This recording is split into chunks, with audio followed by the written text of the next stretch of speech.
Bala magnano mbala tsara korialy hoanao zay magnaraka ty fampalalam-baovao iniany tia ankasitragna anao zay tsy mafoy anty fandaharagna ity.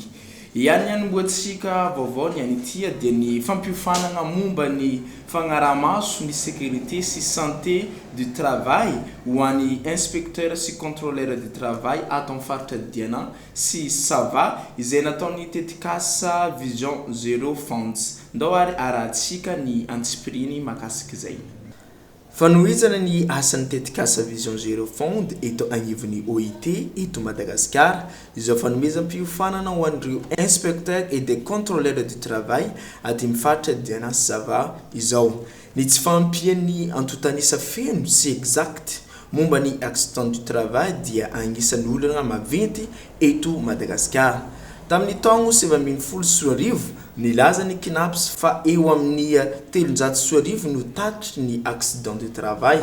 Izany midika fa mbola tsy mipetraka araka tokony ho izy ireo fomba rehetra entina isoroana mialoha ny loza eo agnivon'ny toeram-piasagna ka anka mbola tegna miteraka loza sy aretigny vokatra ny asa izegny tsy fahatombanana izegny. Ka izegny indrindra no antony fanamafisam-piofanana nandritra ny 5 andro teto Antsiranana ny 7 hatramin'ny 12 Jona 2020 izay ataon'ny tetikasa vision 100622 mba ahafana mametraka sy misokady tsara ny atao hoe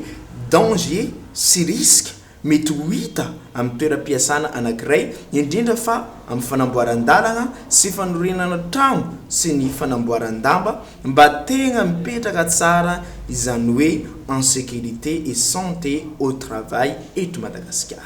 Formation tweet zany ho an'ny inspecteur sy contrôleur du travail amin'ny faritra diana sava fampiofanana momba ny hoe fanarahamaso ny aroloza sy fitandremam-pahasalamana amin'ny asa sécurité santé au travail zany zay atrehana inspecteur sy contrôleur amin'ny roapolo fanohizana ny asan'ny tetikasa vision 100622 satria ny vision 100622 dia tamin'ny voalohany maloha nanofana task force sécurité santé au travail eo amin'ny inspecteur 12 zareo nofanana manokana momba n'izany fanarahamaso ny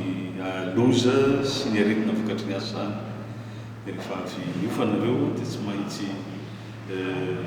mizara amin'ireo namany inspecteur contrôleur du travail zany ty atao eto Diego ty zany no fiofanana farany ampanaovina ny inspecteur tany Tomasina zay tamin'ny herinandro lasa dia eto zay no mamarina ny fiofanana zany hoe fa vita zany le fiofanana eto dia tapitra nazo fiofanana momba ny fanarahamaso ny solodoza sy tandrom-pahasalamana amin'ny asa ny akabiazan'ny inspecteur sy ny contrôleur du travail miasa eto Madagasikara. Rehefa vita zay dia mandeha mosekatsena amin'ny fiarovana sy ny fahasalaman'ny mpiasa amina BTP na fanamboarana trano varatry, fanamboarana lalana, fanamboarana pont, ny fiarovana mpiasa mba tsy tratran'ny accident du travail, mba tsy ho tratran'ny arety maladie professionnelle amin'ireny asa reny natao fiofanana anazy. Maro be zegny ny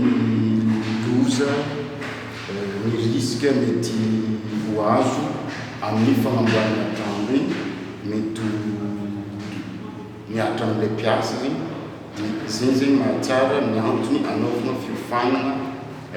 mikasika izay. Tsy hoe na dia ho avy ny fety ny fahaleovantena dia ny 26 juin zegny dia manoloagna zegny nagnano Filaharana ny teto tanana ny chauffeur ny Bajaj zay mikambagna amin'ny CTUDS tamin'ny 20 Jona ho faneragna sy fanentanana ny vahoaka ny Antsiranana mba ametaka ny drapeau na hoe anangan-tsaigny pirenena ka namanary lembe tombo no hitatitra zay vaovao zegny ho atsika. Matsapa ho tompon'andraikitra ny fagnentanana ny vahoaka mba anangana ny saim-pirenena malagasy amin'izao ankatoky ny fety ny fahaleovantena izao ireo chauffeur-ny Bajaj mpikambagna ao amin'ny CTUDS amin'ny mampifanerasera akaiky azy ireo amin'ny vahoaka isan'andro. Ka Filaharambe namakivaky andrenivohitra Antsiranana no nataon'izy ireo mba hoentina manintona ny vahoaka sy ireo chauffeur-ny Bajaj hafa ihany koa eto Antsiranana mba nangana ny sainam-pirenena malagasy. Ova zegny zay chauffeur-ny Bajaj. Hitantsika zay nombre-ny Bajaj nandeha anjara igny, donc hitantsika fa ho avy ihany le fiovagna dia zay magnentika vahoaka jiaby mba hiaraka agnaova koa hagnano raha tsara zay tsika jiaby, zay fagnitagnana fagnatsanganana drapeau zay nataonay niaragna amin'ny orange ndraiky aksebany.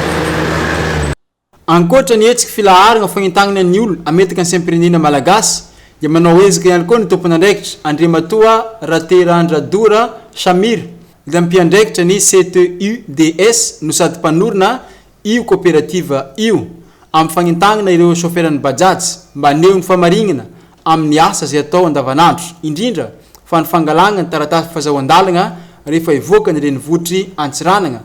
Ka tamin'ny alalan'izegny no nagnatanterahana ny fisariagna hoentina agnentana ireo chauffeur ireo